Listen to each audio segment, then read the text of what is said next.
कैसे हैं भाई आप लोग? खैरियत से हैं? ठीक ठाक है यार। कुछ चीज़ें जो है ना, ये क्रिकेट की लॉस की मुझे समझ में नहीं आती। ये जो क्रिकेट लॉज और रेगुलेशंस होती हैं यार, एक बंदा अगर आके बैटिंग करके 74 कर सकता है, 112 बॉलें भी वो फेस कर सकता है और 74 अच्छे रन्स कर सकता है वो, तो फिर मतलब उसकी जगह आप रिप्लेसमेंट कीपर कैसे दे रहे हैं यार? मतलब मेरी ये समझ में नहीं आया। ऋषभ पंत जो है वो इंजर्ड हो गए पहले दिन। जो तीसरा टेस्ट चल रहा है लॉर्ड्स पे इंग्लैंड और इंडिया का, पहले दिन वो इंजर्ड हो गए, उनकी उंगली पे चोट लग गई। ठीक है, चले जी, उनकी जगह ध्रुव जुरैल ने आके कीपिंग की, बात समझ में आ गई।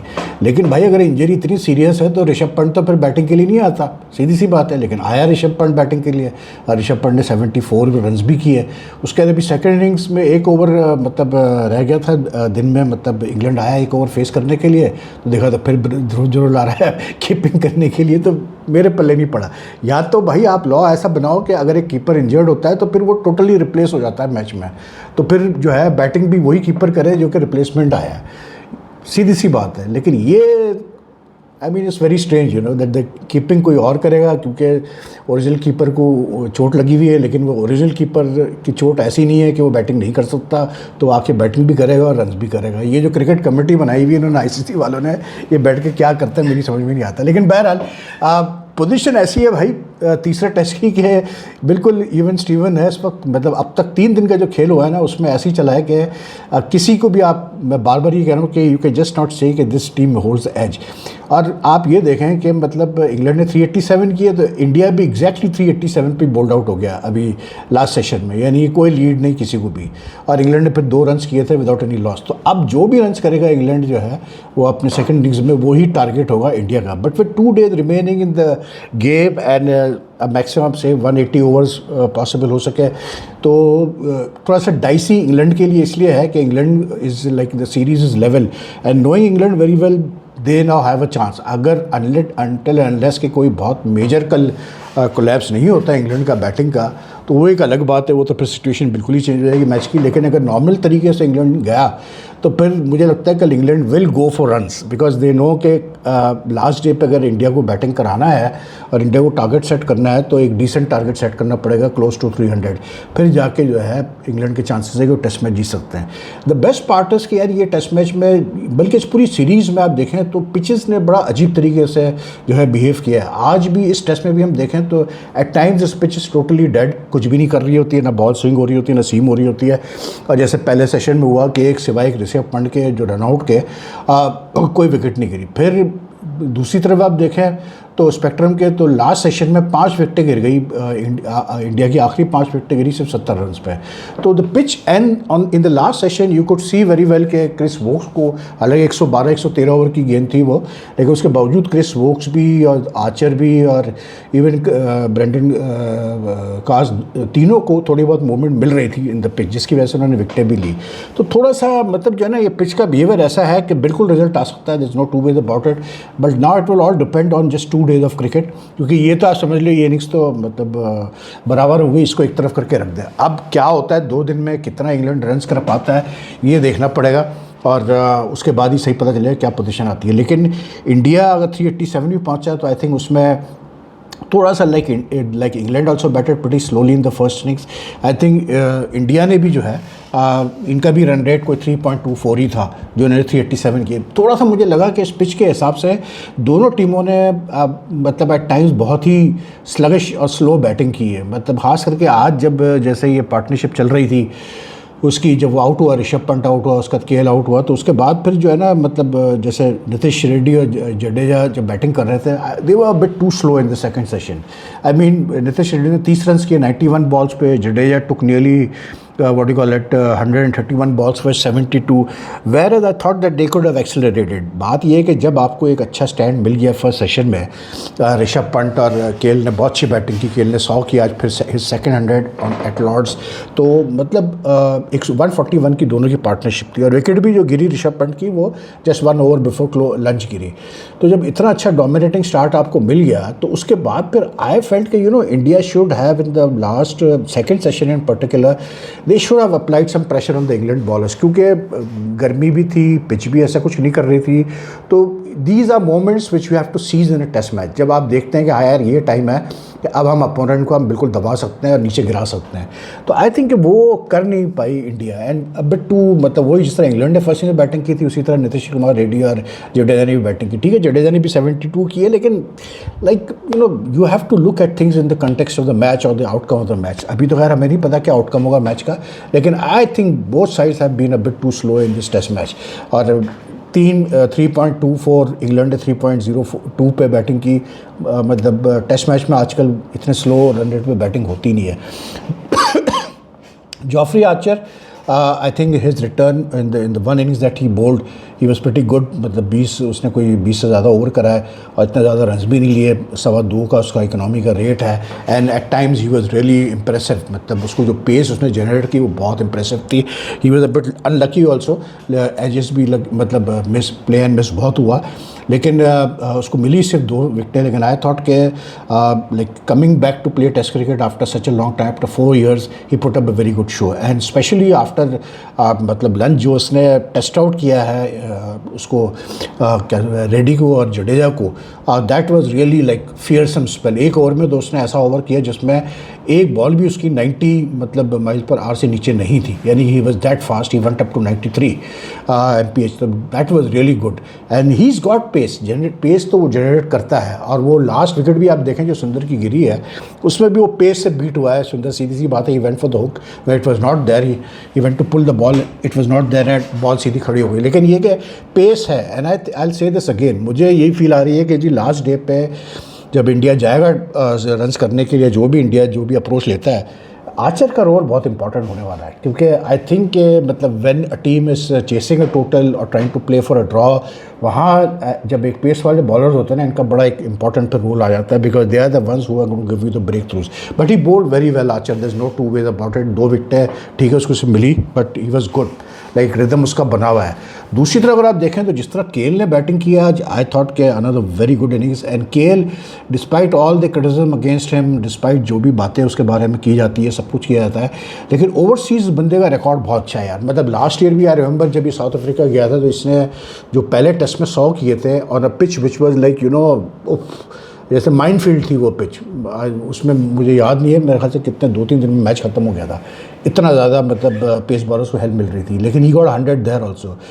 देन आफ्टर दिलीप वेंगसरकर ने 300 किए हुए लॉर्ड्स पे, लेकिन after Dilip Vengsarkar he is the only Indian now who has got 200s at Lord's. मतलब आज भी जो उसने 100 रन की 177 मतलब बॉल्स पे, I think he played really well, he and Pant really played well in the first session. और पहले सेशन में it was good batting from both of these guys that really set the pace.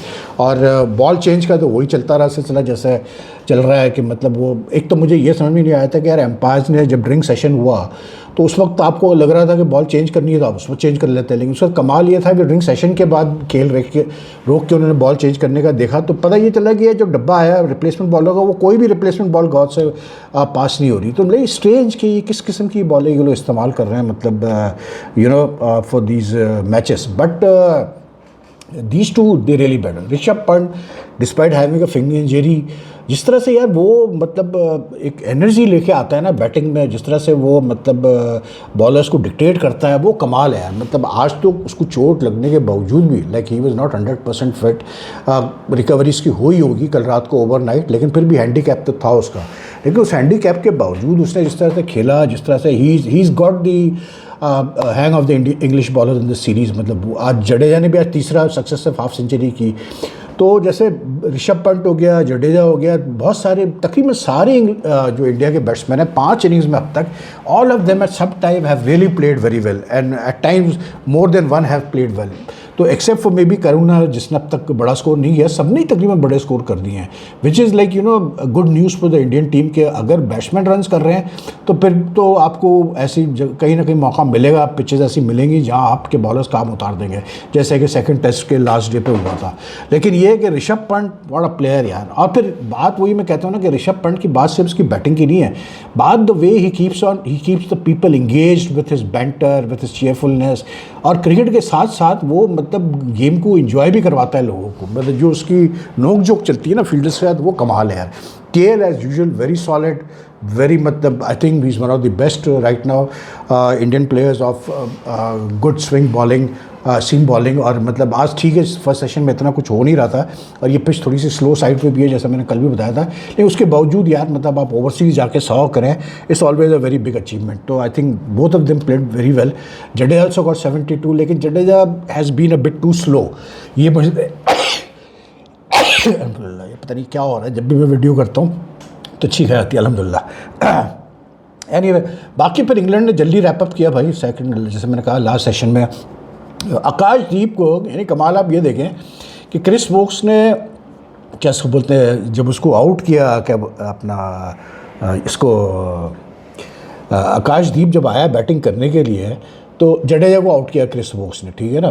तो जब ये मतलब caught behind down the leg side, very unlucky dismissal, वही जिस तरह बेन डकैट का हुआ था। लेकिन उसके बाद जिस तरह उसने आकाशदीप को एक ही ओवर में 2 दफ़ा लेग बिफोर करवाया, एम्पायर ने आउट भी दिया, वो जो बांग्लादेश के शरफुद्दौला साहब है, लेकिन वो रिव्यू लिया आकाश ने, दोनों दफ़ा ball missing the leg stump थी। हालांकि सेकंड वाला जो था मुझे लगा कि वो शायद थोड़ा सा और अंदर की साइड पे, लेकिन बहरहाल भाई हॉका ऐसे कौन वो कर सकता है।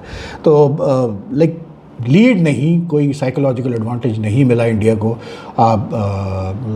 इन द फर्स्ट इनिंग्स। लेकिन बहरहाल 387 टू 380, 2015 का पहली दफ़ा ऐसा हुआ है कि एक टेस्ट मैच में दोनों टीमों का first innings total exactly the same है।